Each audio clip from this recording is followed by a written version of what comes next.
Welcome, everybody. It is John Hill. Stay Awake with John T. Hill. And today so what have I been up to lately? Well, I have a new job for one. Well, new daytime job. I'm working in a call center in Spindale, North Carolina.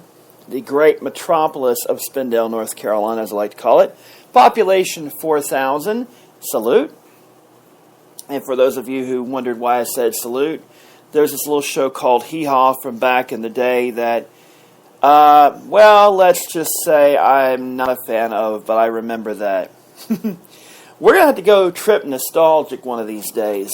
And we may do that very, very soon. Here's the thing. I am still wrestling with editing my first novel, Through the Hourglass. For those of you who've written before, who've published a novel, the writing part wasn't as hard as the editing, because the thing is, I have a temptation to go back and change a hell of a lot of things. This idea has been around in my head for 8 years. From the initial inception, a crazy little idea I did called, it was part of the Rabbit Hole Project. I think it was like January 27th of 2005. We had a thing on LiveJournal, which was a rabbit hole challenge. And basically, for 24 hours, you had to pretend you were falling down a rabbit hole. Well, instead of a rabbit hole, I went through a wormhole in time and space to go 500 years into the future. Thus, the birth of the Through the Hourglass universe, which could very well spawn a bunch of different novels. Here's the crazy thing. I've already sort of mapped out the prequel novels, the sequel novels, and something called parasequel novels, which are parallel universe novels, basically characters that sort of follow along the original storyline. But I'll get to more of that in a minute. But last year's NaNoWriMo, which I won, by the way, was the sequel, which is called Past the Hourglass, which details the events that take place in the year after the events of Through the Hourglass. I'm not going to make any spoilers, but let's just say the main character is went through some major changes in 2511. He goes through even more in 2512. If you think things settle down for him, not so much. So, I still work 2 jobs. My schedule is more or less consistent, unlike at Walmart. I do miss Walmart in the sense of the people, not all the people, just some of the people. There are certain managers who, frankly, if I never see again in the rest of my life, I will really be glad of. And there's some members of the public who, quite frankly, if I could have them lined up against a wall and shot, I would be doing humanity a great service. Now, there are a lot of good people out there. And generally, I liked working retail when management left me the hell alone. That means I know how to run an electronics department. I know how to help people with TVs, computers, and all this. Basically, my idea is, okay, tell me what you want me to do and get the hell out of my way and let me do it. And when I'm done, I'll let you know that I'm done, and then you can come and look and see if you like what I did. And if you didn't like what I did, tell me what you didn't like, and I will fix it. You don't have to be looking over my shoulder constantly. You don't have to be coming by and sending me new instructions. Basically, stay the hell out of my way and let me do my stuff. And I will get it done. I work best without a net. And unfortunately, Walmart, for some reason, you have too many cooks and not enough waiters. You have too many people You have too many chiefs and not enough firefighters or police officers. So that's the story of Walmart. And I could go on to a huge rant about the place, but I shall refrain, because if I went on a rant about Walmart, we would be here until next week. But needless to say, there are some good things about it. I mean, the pay was good. When I got the hours I wanted, it was good. But the thing was, if you had some experience there and you stayed there for a while, and they simply wanted you to try and force you to quit, they found ways. And I basically was too stubborn, so they basically decided to fire me for alleged bad customer service. Here's the problem. I've been away from Walmart for 4 months now. I don't usually go out that often in public, usually just to go to work, into the grocery store, into the laundromat, and generally that's it. In that time, and you have to remember I was unemployed for a month, for about 5 weeks, and from the end of October to right toward the end of November. So about 5 or 6 weeks I was unemployed. Only times I went into town was to go to the library or go to the unemployment office. And I rode the local bus to do that. At least 40 different people have remarked that they missed me at Walmart and electronics. 40 different people. At least twice a week since I left, when I'm out in public, and I don't get out all that often, somebody will remark about it. The last time actually was in a grocery store about 3 days ago. Somebody recognized me from Walmart and said, "Hey, didn't you used to work at Walmart?" "Yeah." "You were really great in electronics." "Why, thank you." I wish I were kidding about this, folks. I wish I were kidding. It's one of those crazy things that, people say that the truth always gets revealed. I don't know. Basically, it's like this. They said one thing, but the evidence shows there's another. Did I honk off a few customers in my time? Of course I did. I don't mince words. I'm not a guy that suffers fools gladly. And quite honestly, I was going through some hellacious times working at Walmart. And the whole time of the whole write-up was the Christmas after my aunt died. I was very depressed. I basically lost the equivalent of 2 moms in a space of 3 years. And my aunt was like a second mother to me. And losing her was just as devastating as losing my mom. I frankly should have taken more time off. I frankly should have taken leave, at least 3 or 4 weeks. I couldn't afford to do it because my asshole landlord, pardon my French, decided to go, "Hey, you're behind. I don't care if you've got all this going on. You got to be evicted." Okay, so I leave. I find a new apartment with better landlords. And, things are much better now. But I was going through some hellacious times.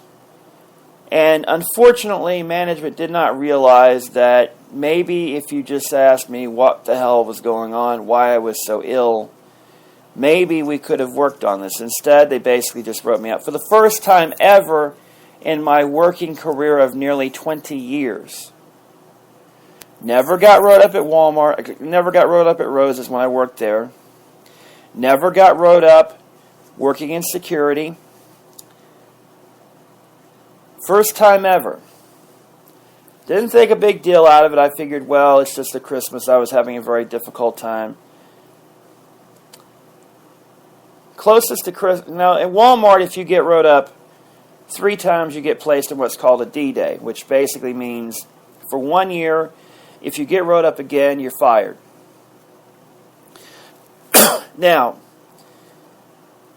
They never, in the first two occasions, they never were specific about what happened. The first time, the first write-up happened literally as I was leaving. And I almost told them I got to go. My ride's waiting for me, I got to go. I didn't realize that was an official write-up. And then the next time it was the official write-up, which was closer to Christmas, and they still didn't tell me exactly. No one ever thought that during Christmas you're under such pressure. And the simple fact is there were some people in my department who flat out would not work that hard. They were there just to basically make a paycheck. I cared about what I did.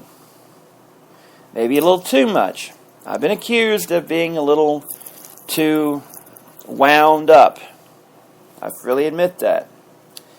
But the fact is that I guarantee you there were far more people happy with my performance than were mad at me because I honked them off.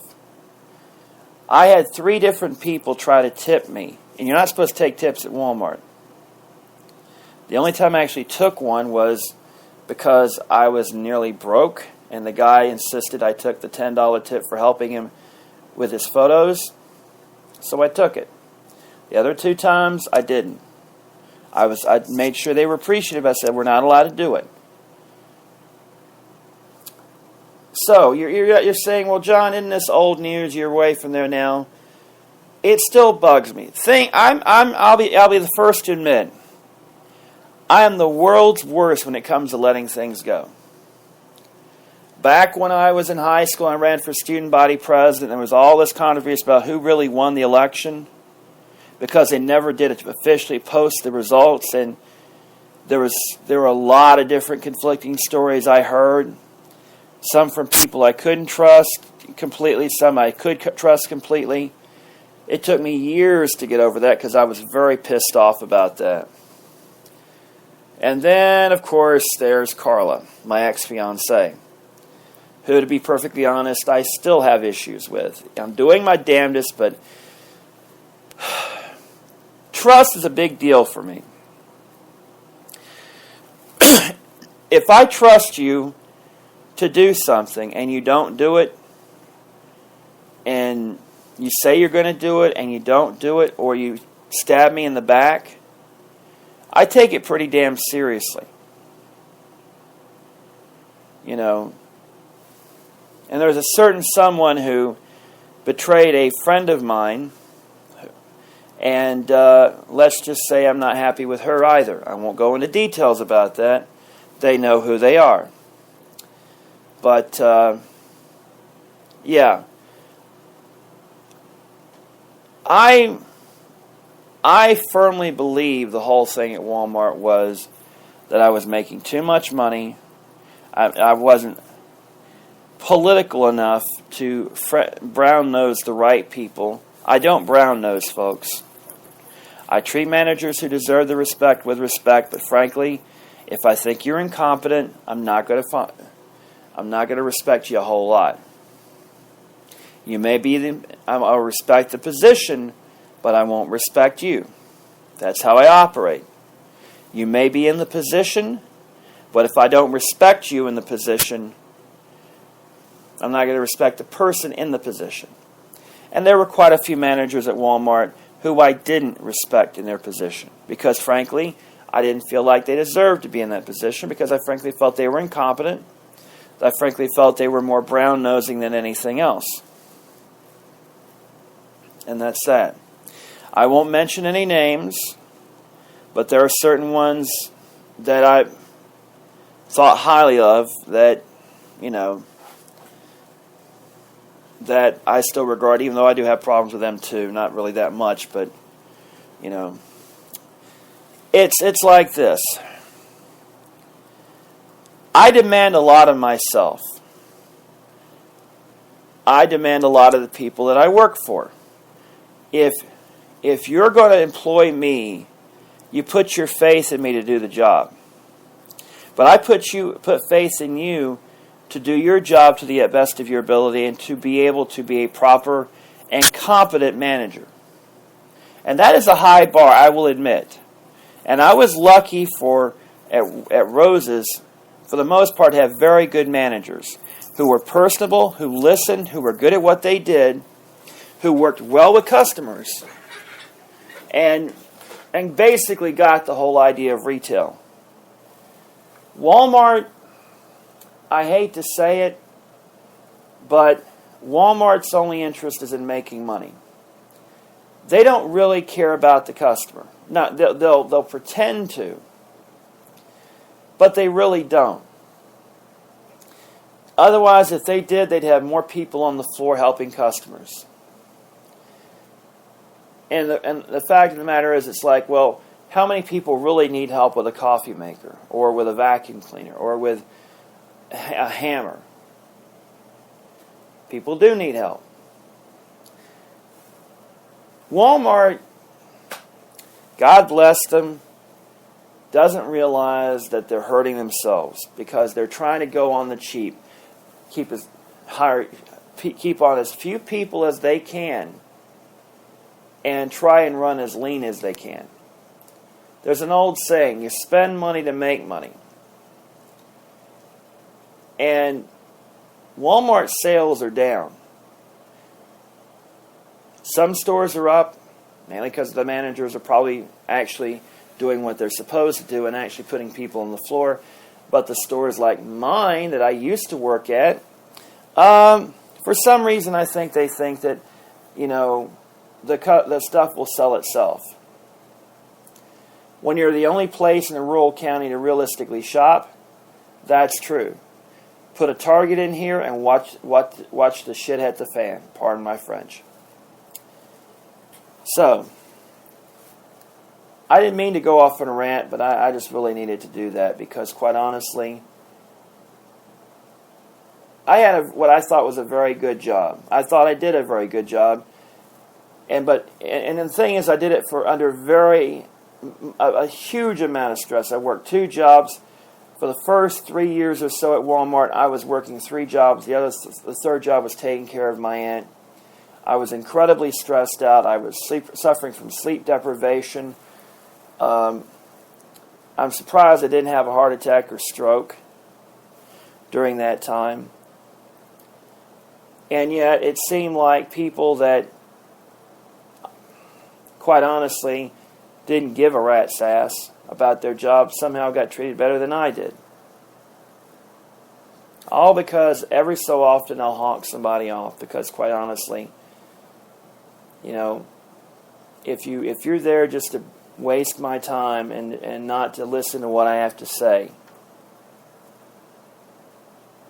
then it pisses me off, to be quite frank about it. Customers aren't always right. That's the problem with today's society, is, people take what used to be a respectful thing, and they've abused it.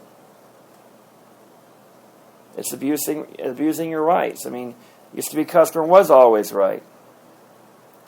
Then customers started going, hey, if I complain loud enough about something, maybe they'll give me something for a lot cheaper than that. The problem is, when you do that too many times, management goes, you know what, screw this, we don't really give a rat's ass for people.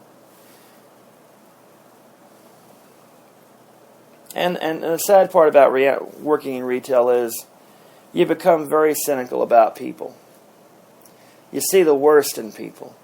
You see some of the best in people, but unfortunately the worst far outweighs the best. And there were times I'd go home from Walmart and just really just be so disgusted with people that I just flat out hated the idea of even being in that business. Now I'm working in a call center. Basically, what we do is we call people to solicit them to donate to charitable causes, which seems like a noble thing, except part of it requires that we basically do 3 different requests. And this is the problem. I was brought up that if you ask somebody to help donate money to a cause and they say no, you say, okay, thank you very much for your time today. Have a good day. I could understand, the spirit of asking people for money. It's the matter of how it's done that is conflicting. If somebody's going through some difficult times, you basically thank them for their time and ask them, hope if the things get better, hopefully they'll help you at another time. I've been told, and this was really insulting, that even if somebody said they declared bankruptcy, that we're still supposed to ask them for a second request anyway, because allegedly, even if you're bankrupt, you still have money. My mom went through bankruptcy.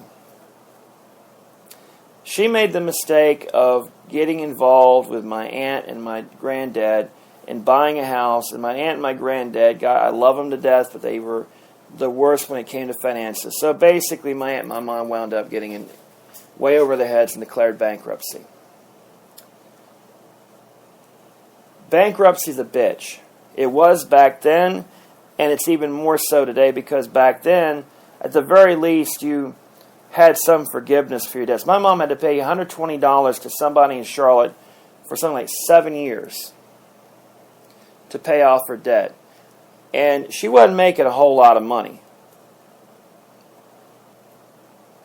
So that really hurt. And that was with my aunt working and my grandfather working. But they blew their money on buying a bunch of groceries the first of the month. And yeah, it was bad. Let's just say when a preteen has better financial sense than you do, that's not such a hot thing. And my mom was, God rest her soul, I love her to death, but my mom wasn't the best either. So she was better than my aunt and my granddad, but it wasn't. Like I said, if you have better financial sense than your mom and you're not even 13 yet, yeah. So that's why we were in the position we were, because my mom made some very bad decisions. But the fact is, she was bankrupt. It was very hard. There were times where really we came very close to being without. We never fully starved. But when you're living paycheck to paycheck and you're barely making it, and you're getting by the scrape of your teeth, or the skin of your teeth, I'm sorry. It's hard. Very hard. So when the person said that, I had to really bite my tongue. Because I've been in that situation. If somebody calls and asks me to donate money, I'll have to politely turn them down. If they ask me again, I'll just say, for a smaller amount, I'll just say, I'm sorry, I really can't right now. I appreciate it. I wish I could. Perhaps at another time I might. Right now I can't. Because I'm catching up on bills myself. The latter part of last year really sucked for me. And I could go on and rant about that, but that's way too personal, so I'm not going to do that here. So that's part of the reason my job is stressful, is the fact that I have an internal conflict with it. And another conflict is the political stuff is conservative, very conservative. I'm a moderate.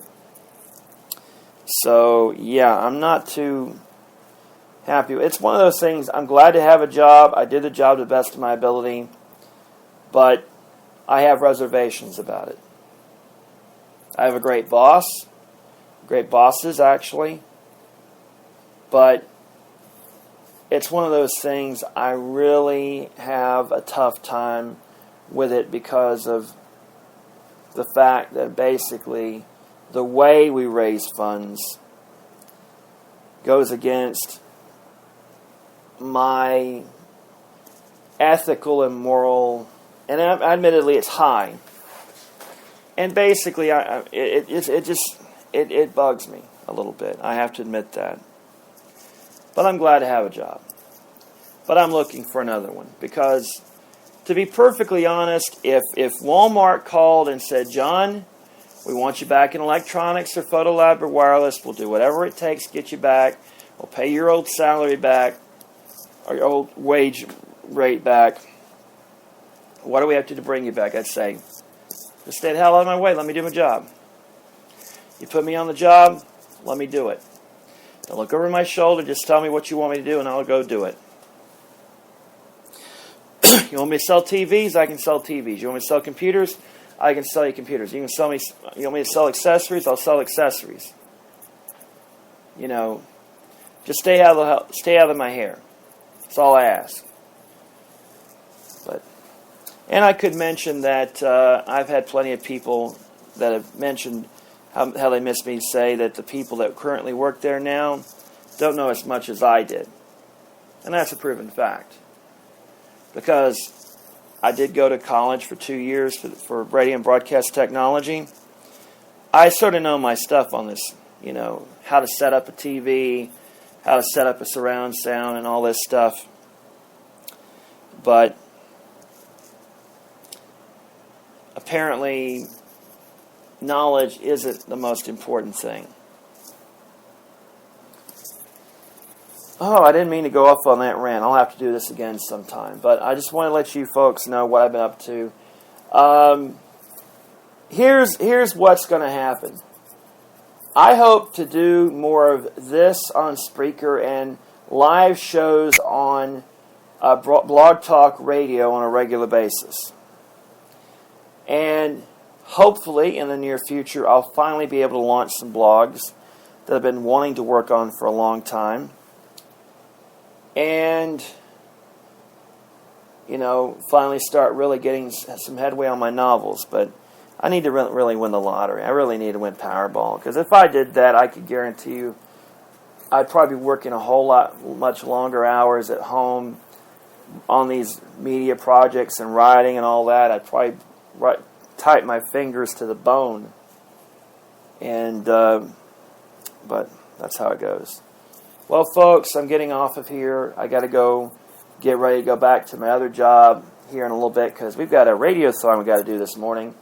But I get to get off at 3 o'clock, and then tomorrow I get off at noon, even though I don't normally work Fridays anymore. But that's all it is. Well, folks, have a great Thursday. It's February 28th, the end of Black History Month. And I've always wondered, why did they put Black History Month on the shortest month of the year? I don't know, but that's just a question that I wonder about sometimes. Is it an insult? Is it symbolic? Or whatnot? I don't know, but anyhow, that's it for me, folks. Good night, or good morning, good luck, and may the good news be yours.